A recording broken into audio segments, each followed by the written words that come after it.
cluster in, maybe. Yeah, perfect. Got everybody. Fantastic. Thank you for joining us today, everyone. It was encouraging to receive an update today about some of the critical infrastructure that was saved in Jasper, and I'll give you some background on that. And of course, you can see it as well. Rain and cooler temperatures and the incredibly hard work of firefighters have resulted in fire activity that is significantly subdued. However, it is important to note that the fire is still out of control and it remains unsafe for people to return. There'll be some we can't have unlimited re-entry into the park at this time. And I do want to express deep gratitude to the brave men and women currently on the ground in Jasper who are working tirelessly to save as much as they can. We met with a number of the crew who were on the first few days who were fighting, even though in the case of some of them, they lost their own homes. So there is now a change in the incident command, and they're going to continue on with that work. So thanks to everyone for their bravery, for their commitment to keeping Albertans safe, and as well keeping their neighbors safe. So today, as you can see, we had the opportunity to visit the Hinton Command Center and the Hinton Training Center alongside Federal Minister of Emergency and Preparedness, Harjit Sajjan, Mayor of Jasper, Richard Ireland. We've also got the Mayor of Hinton, who is Nicholas Nissen. We've got Minister of Public Safety and Emergency Services, Mike Ellis, Minister of Forestry and Parks, Todd Loewen, and as well Shane Getson, who will be, he's a neighbor to this riding, and he'll be assisting with some of the inquiries that constituents might be making. It is incredible to see the work that everyone is doing to fight this fire. And here are a few of the things that we have learned. The most significant structural damage is concentrated on the west side of town, southeast of Mayette Avenue. All major infrastructure appears to be successfully protected, including the hospital, emergency services building, both elementary and junior senior high schools, the activity center, as well as the wastewater treatment plant. Damage assessments do continue, including assessment of critical infrastructure. And we do appreciate everybody's patience as we wait for the conditions to become safe enough for a detailed assessment to be completed. Power and gas do remain shut off at the town site, and in the coming days, ATCO is going to work to restore power and gas. They have to do this building by building to make sure that it is safe, and then house by house. So it is a methodical process that ensures the safety of people and property, and also results in a little bit of delay before people can return home until that work is complete. Connecting homes and businesses back to electricity and gas, though, is a priority, and work is going to be underway to reconnect them as quickly as possible. Although more time is needed to complete a detailed assessment of the damage, it is clear, sadly, that many homes and some businesses have been lost. Our preliminary observation shows that about 33% of Jasper town site endured total or partial structural loss. The upside of that is that it means close to 70% of the town has low to no damage. These preliminary numbers are, of course, better than originally expected. However, the damage is still significant, especially to those who lost their homes and their businesses. And I do want to make it clear that it was the hard work of the firefighters and the frontline workers who protected Jasper from even more damage, and for that we are all grateful. We know that Jasperites are out of their homes, and they will be for several weeks, and we understand the harsh reality residents from Jasper are feeling. So recognizing that, residents will be out of their home for more than 7 days. Our government would like to provide some relief sooner. We have an evacuation payment program that normally kicks in after 7 days, but we had a cabinet meeting and a Treasury Board meeting, so I'm pleased to announce that we are going to expedite our evacuation payment policy. So effective today, eligible evacuees from Jasper and from Jasper National Park can apply to receive a one-time payment to help get the support they need. That's of course $1,250 per adult and $500 per child. To apply, residents can go online to evacuationpayment.alberta.ca. I'll just mention that one more time. Evacuationpayment.alberta.ca, or they can go to an Alberta Supports office as well if that's more convenient. There's also a lot of work still ahead of us, and there will be many emotions as we go through all of this, especially for the residents of Jasper. But together we'll get through this, and we will build back. And no matter what comes, we are not going to lose the enduring magic of Jasper. With that, I'd like to hand it over to Minister Harjit Sajjan. Thank you, Premier, ministers and mayors, for your wonderful the coordination and the work that we've been doing. I just want to take this opportunity from the briefing that Premier, myself, ministers, and the mayors received. Got a first-hand look at what actually took place, and I want to speak directly to the all the people who are involved with fighting this wildfire. I just want to say absolute thank you. What you had to go through was absolutely horrendous, and your courage saved so many lives. For evacuating people, the structures that you saved, and that's what you need to focus on. And I think all of Canadians owe a debt of gratitude to you for your courage during this extraordinary time. 150 kilometers per hour wind with a firewall that was 150 meters itself, moving so quickly, launching embers and branches on fire about a kilometer. Working that environment is intense. The decision that you made saved as critical infrastructure, and that's what we need to focus on. I also like to give an opportunity, just give an update on what is taking place, also just across the country as well. We do have, as some of you already know, that the firefighters coming from Australia, New Zealand, South Africa, Mexico, and they're actually, most of them should be arriving this weekend.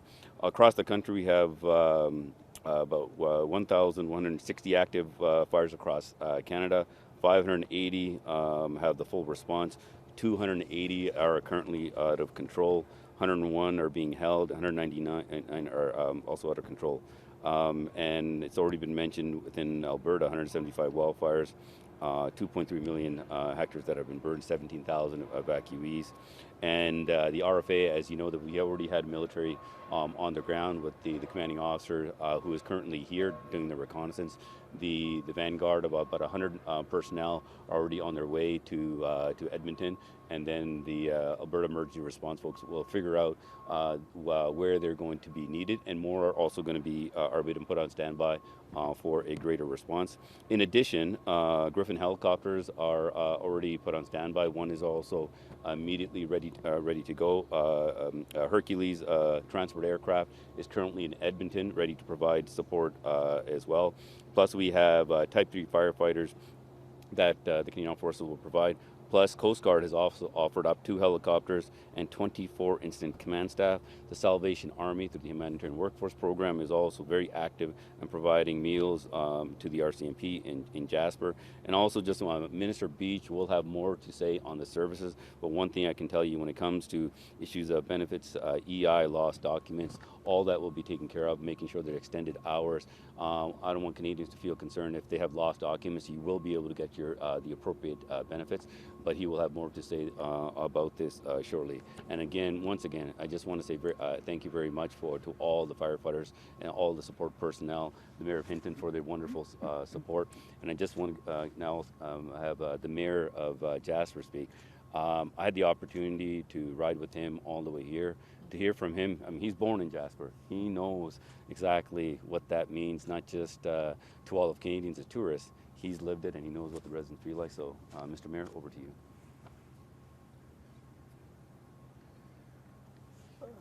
Thank you, Minister. I am so grateful to have had the opportunity to join the Premier, Minister Sajjan, Minister Ellis, and Mayor Neeson today for a tour of the command center, which now has been moved from Jasper to Hinton. We're grateful for Hinton for allowing us the space to do that. Conditions were such that even the command center couldn't remain in Jasper anymore. The session we had today was such an opportunity to apprise our partners of the degree of preparedness that existed in Jasper National Park and around our community before this fire struck, and to get a sense of the degree of cooperation and collaboration between all of the agencies and the jurisdictions on the ground. And I think the ministers and the Premier, with the questions they asked, came to the realization that Despite the best of preparation, despite the years of effort that we've put into this with training sessions to not only to prepare people to deal with emergencies, but to allow them to work together to understand where they each have strengths and where they have resources that they can draw on collectively. It builds bonds and relationships, and those are so necessary when the time comes to put them into real action. So having seen all that, the circumstances were such that despite all of that preparation, the nature of this fire was such that it humbled the humans on the ground. They did everything they could. They are professionals. They knew what they were doing. They had the resources. They did what they could, but in the face of all that, nature prevailed. All of you have seen pictures of that fire, portions of it as it approached. Walls of flame, 100 meters high, spread across half the valley, kilometers wide, unstoppable. It fell into our community. Even as I said, our team had to evacuate, and I know that I was getting a briefing virtually at the time when our own resources were forced out of town because of smoke, and only those firefighters with breathing apparatus could remain. Some of them remain today. The fire continues in our community. So our first priority is, of course, as it always is, the safety of those people who are still on the ground doing what they can to protect our community. And of course, they're striving to protect those built assets and the structures. Later today, more details will emerge, similar to what the Premier spoke about. We have a sense of scale of the damage, roughly 30%, and as the Premier quite rightly notes, that means 70% still standing. Doesn't mean they're undamaged. There could be smoke damage, there could be all sorts of issues. But some of our residents, most of them, will have a home to return to. Some will not. There will be a sad mix of people who have lost their homes and their livelihoods. Some will have lost their livelihoods only and still have a home. Some will have lost a home and not their livelihoods. It's going to be difficult. The pain that will be felt almost defies description. It is beyond comprehension.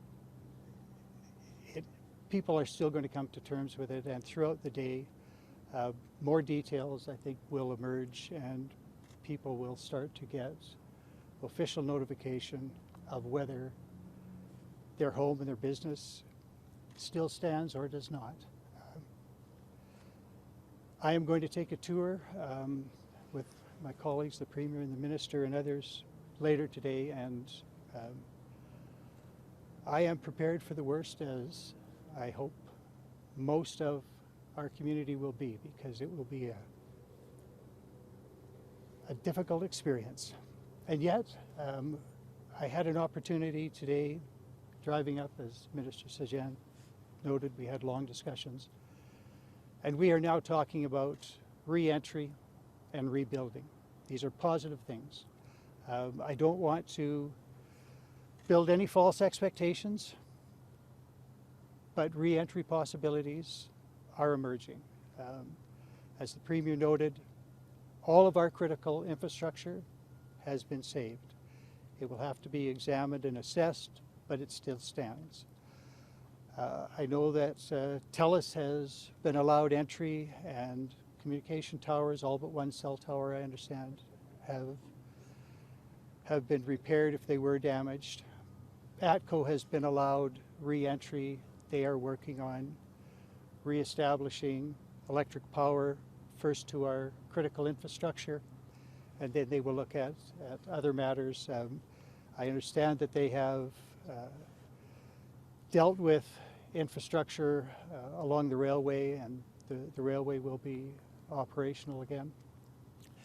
These are good signs. They're excellent signs, and they give a measure of hope to our residents who can now understand that there will be homes to come to, and as I said yesterday, if there are homes for some, there is community for all. We will all get back. Some, of course, will have lost more than others, and my heart and the hearts of all Canadians go out to them. And we so welcome and appreciate the expressions of sympathy that have come in from across the country and literally from around the world. It is a comfort to those of us on the ground in Jasper, or who make Jasper our home, to know that others share our sense of loss. And I thank all of you for including that in your messaging.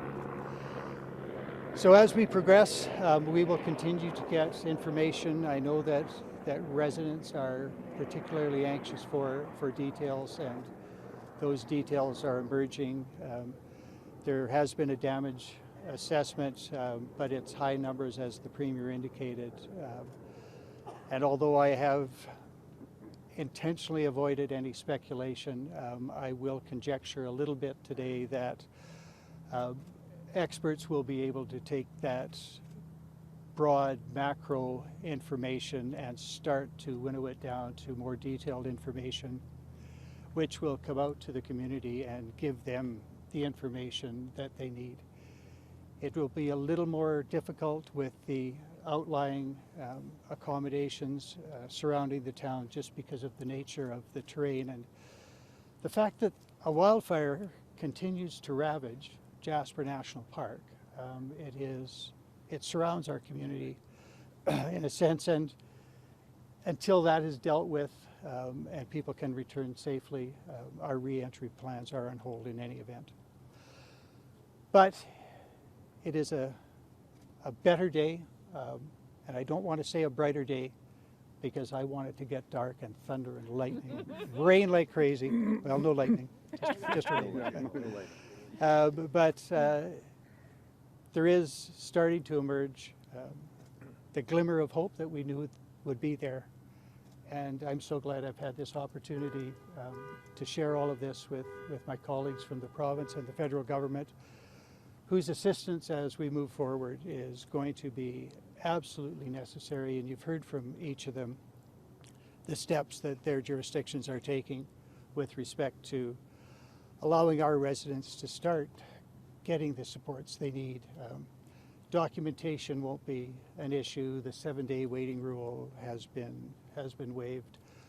Our people will need the assistance that is offered to get through the next weeks and months probably, and the rebuild could take years. But it feels a bit like a turning point, and devastating as the news will be, I am relieved that we are at a point where we can start giving detailed information very shortly to our residents. That is exactly what they need, as difficult as it will be. Thank you. I will join the Minister and the Premier for questions that you may have. Thank you for being here. Yeah, I believe Minister and Premier. Yeah, just one more thing. We're just consulting our phones. We've been working on trying to coordinate on an announcement around matching the Red Cross donations. So Red Cross launched an appeal on July the 25th, and similar to the last fire season, we have announced that we will be matching that amount over the next 30 days. So we hope that people will go online to Red Cross and donate. And I think the Minister also has something to say. Yes, and the federal government will also be matching alongside the Alberta government as well. Okay. And details will be provided more down the road. Thanks, Minister. We're going to questions now. We're going to try and go left to right. We only have time for a few questions because we got to get off to Jasper, so we'll start here with Global. That 33%, do we know how many homes, how many structures that actually represents to help people at home sort of get a better sense? I think the Mayor has a better idea of that configuration of the town. Did you want to maybe give some thoughts? I mean, dozens, hundreds, I think people at home are sort of there are about 1,177 structures in town. So we know that about 33% of them have either sustained partial or total damage. And I think that is a residential community in that west and south of Mayette, but we do also know, we've heard and seen resort damage, and we do also know that there's an industrial area that we're going to go and have a look at to assess the damage there too. Did you want to say any more about that? Yeah, sure. If you guys wouldn't fill up my inbox with requests for interviews, I'd have a reasonable opportunity to find the information, and I'm scrolling through it, but the Premier's right, just over 1,100 structures in Jasper.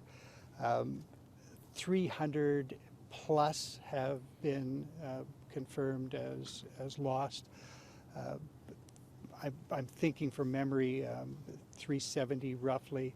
And of those, predominantly residential neighborhoods. There will be some businesses that have been lost for sure, but the significant damage appears to be in the west end of town. And if you're familiar at all with the map of the town,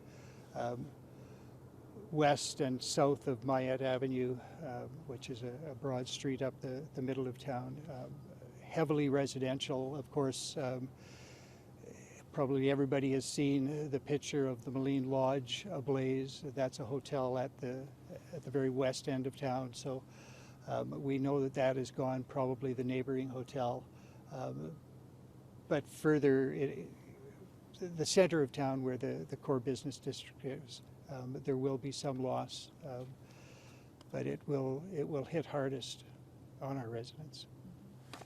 I can get you those numbers later, but sure. I can't find them right now. And given the nature of what's happened with the firefight and the weather, is there any sort of timeline on a gradual reentry for the community? Are we talking a week? Or are we talking?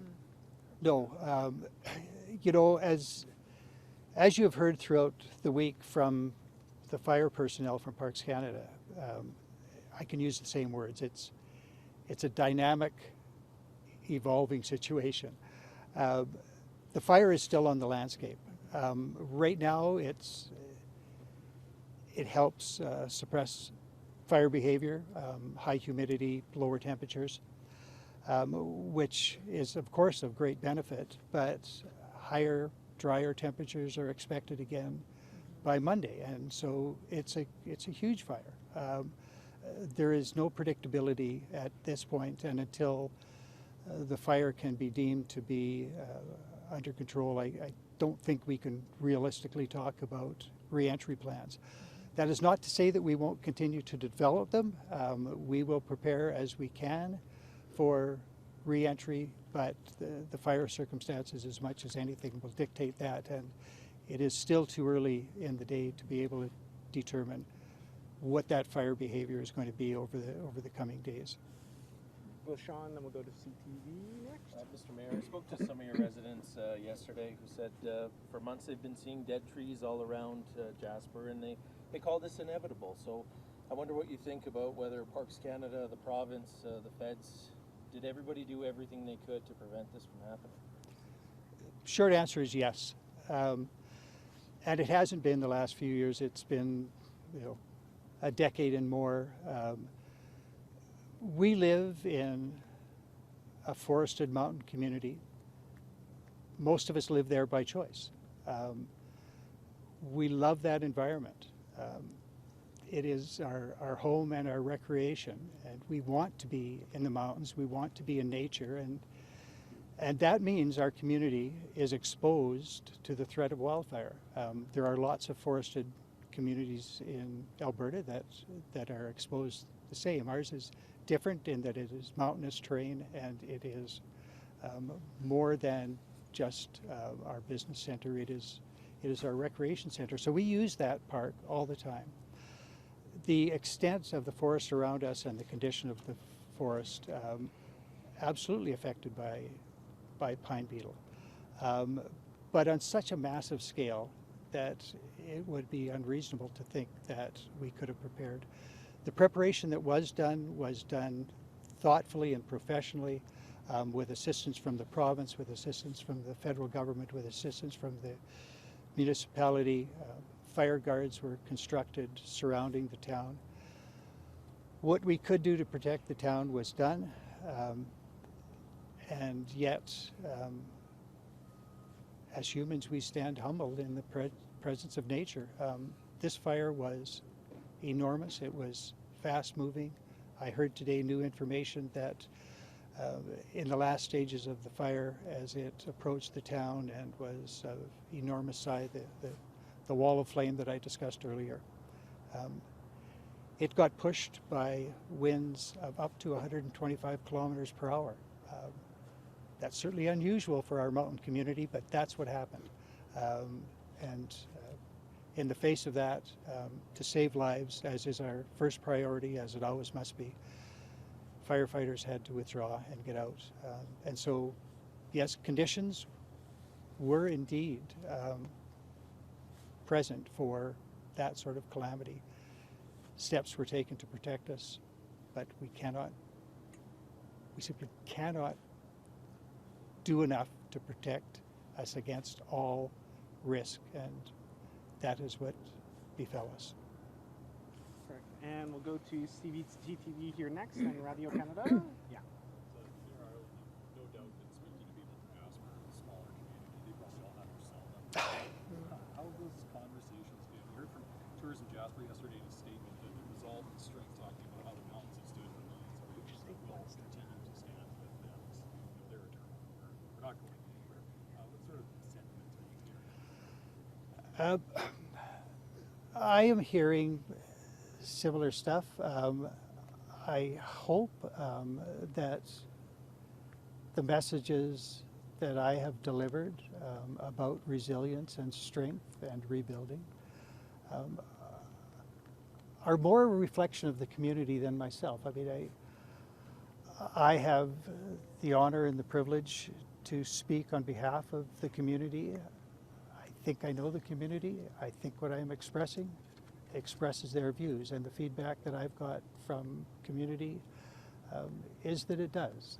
They of course are grieving, and some will be in deeper grief, perhaps today, perhaps tomorrow when they find out news. And yet, this is a community that they chose, and they will choose to come back and rebuild. So I think those sentiments are accurate. And yes, the mountains have been there, the mountains are still there, they will be there, and so will our community. All right, Minister Sajjan, backing up on Sean's question, there has been some criticism about military appearance, about fire preparedness, about pine beetle killed trees. What's your response to that? In fact, actually, as the mayor talked about it, the briefing that we got, the preparation that has been done here has actually been first class, and from tabletop exercises to actual drills on the ground with all the different agencies from the provincial, federal, everybody involved. In terms of Fire Smart, what I was told is this is one of the most fire smart communities in the country. Is actually, I would say, was the first Fire Smart program was done close by? Yeah, it was done there as well. And sometimes you can do the best you can, but when you look at the analysis of what took place, and they're taking some very good notes right now, because these winds that came and that shifted, it just changed the whole calculus. What type of fire break do you need for something like that when it's a kilometer long, where ambers are flying that much? So this preparation was done. What we need to do is start looking at what are these weather pattern shifts, and we've seen in other communities where, traditionally where you see a fire, it's moving at a certain pace, winds normally going in a certain direction, but all of a sudden the wind shifts, and like the town of Enterprise last year, what took the same took place. And so we've been getting together as ministers at all levels of Indigenous leadership as well, learning those lessons and trying to apply them across the country to update our Fire Smart programs. And what we are also doing is working with private partnership to look at what type of analysis is needed, because a Fire Smart program needs to be different all across the country. Yes, so the pine needle has an impact here in Alberta and British Columbia, but each community needs to be analyzed very differently to making sure that what is not just the fire guard needs to be created, what type of vegetation needs to go in to actually slow things down. West Kelowna was I saw the firsthand where things were fire smarted in a good way. Those communities weren't, fire didn't come through. But other where it wasn't, you can see the fire just went right through very quickly. The other aspect is also very important. I think it's important for Jasper is because of the Fire Smart program that they have done, the regrowth actually happens a lot faster. So to answer your question, we're actually been already talking about how do we use these lessons about how to apply them across the country. But in this case here, the mayor stated, Mother Nature in this case here just won out with sheer ferocity of what took place. And I just don't want any of the firefighters on the ground to think all their preparation that they've done, the work that they did, all the briefing they got, it's honestly, they saved lives.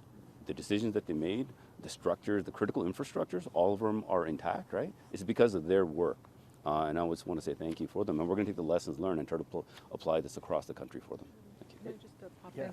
Sorry, just because I know you'll want accurate information, we just got these numbers. They're preliminary numbers, but so they are subject to change. But we have 1,113 structures in Jasper, 358 destroyed, and 7 damaged. Premier, I just want to pick up on that question because do you feel that Jasper National Park has been properly managed when it comes to forestry management?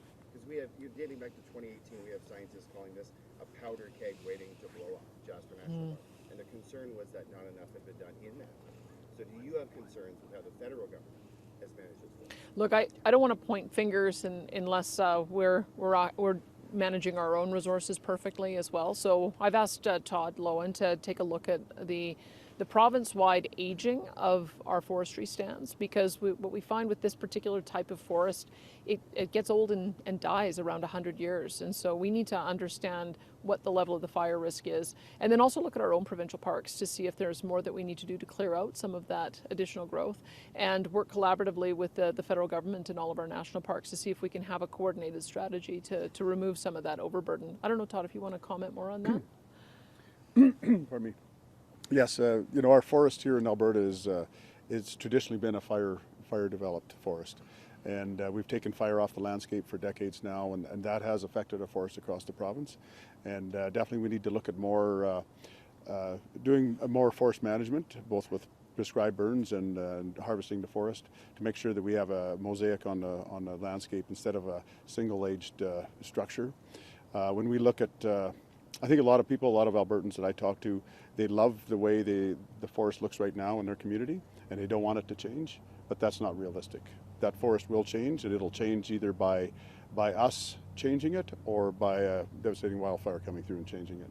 And so I think it's a wider conversation we need to have as we're going forward to make sure that we reduce some of this risk on the landscape and reduce the risk of catastrophic wildfire. Great, thanks guys. We have time for one last question. We're going to go to Radio Canada here to make sure everyone has a chance.